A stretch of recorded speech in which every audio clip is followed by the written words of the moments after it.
I know we already did this in the Illusion of Gaia video, right? But instead of a flute, it's now a shovel. Huh? See? Because it's a shovel. Not a shovel, it's a much smaller thing, but kind of the same thing, right? You suck. You again?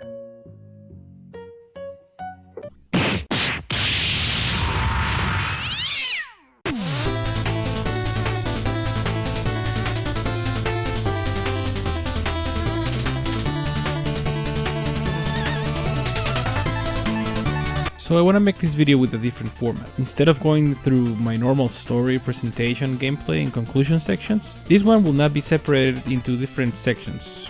Why? I don't know, just felt like it. Why? We hate change. My fucking god, you again? Yacht Club Games, after a very successful Kickstarter campaign, developed and published last year the game in the Nintendo consoles, the Wii U and the 3DS. As a downloadable game. I myself got the 3DS version and loved it back then. Of course, in the 3DS we got 3D and it looks amazing, by the way. But really, visually it's exactly the same game between all different versions. If you were to take Castlevania, DuckTales, Super Mario Bros. 3 and Mega Man, then you add a dash of UN Squadron and Demon Souls, and then we get this game. Sounds like it would be a mess, right? I mean, too many ingredients. But if you've tried mole before, you know that the right combination of many ingredients can get you something truly special. Now this is the PS3 version, so we now add a little bit of God of War as well. Kratos is now a wandering boss that you can unlock. Though if you don't know how to get him, you might want to go back and try to find out how to do it, because if you don't, he's not gonna appear and you're not gonna be able to fight him. And you do want to fight him because not only because the boss itself is really fun, but also because you get an awesome armor. With it you get God of War style attacks, and they are much better than your old shovel. And that's a great part of the game. The bosses. They all seem to have their own personality and they are really fun to play against. Though I gotta say that they can be a bit easy with the amount of relics that we can use. And those relics, though, they add a lot of diversity to the game, like extending your jump, be invisible, shoot green balls. They tend to make the boss battles a bit easier.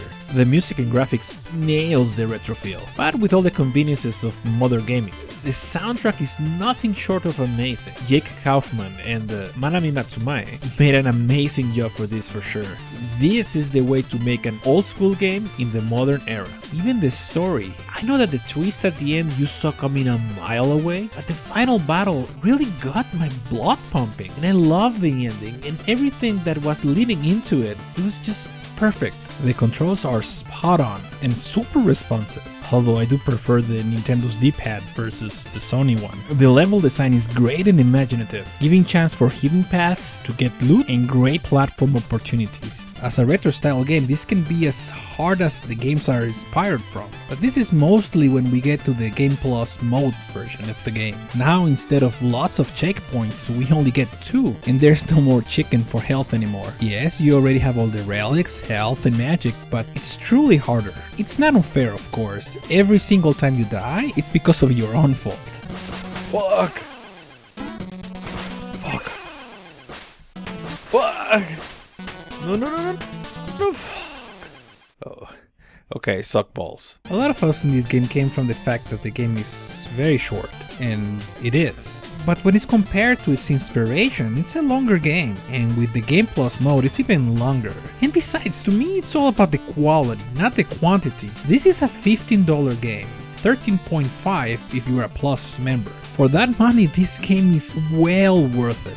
This was my favorite game in 2014, and so far, it continues to be my favorite in 2015. It's always good to see a formula perfected, and like a student surpassing the master, Shovel Knight surpasses the games it's inspired from, which if you know me, this is not something I would say very easily. If you like platforming games at all, this is the cream of the crop.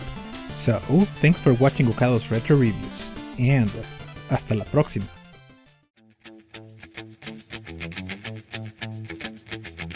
Hey guys, I'll be checking the DLC for the game in a future review. And I know that we have the Xbox One version with the Battletoads level and all, but I don't own an Xbox One so far, so I'm not gonna be checking that out. In any case, check out the Console Explosion podcast where we talk about different gaming and geeky topics. And why not check another review I did with the game with retro style aesthetics and gameplay, huh? And while you're here, I mean, you can check that subscribe button. I mean, I don't know, it's free and all. Again guys, thanks for watching, and I hope to see you in the next review. Take care.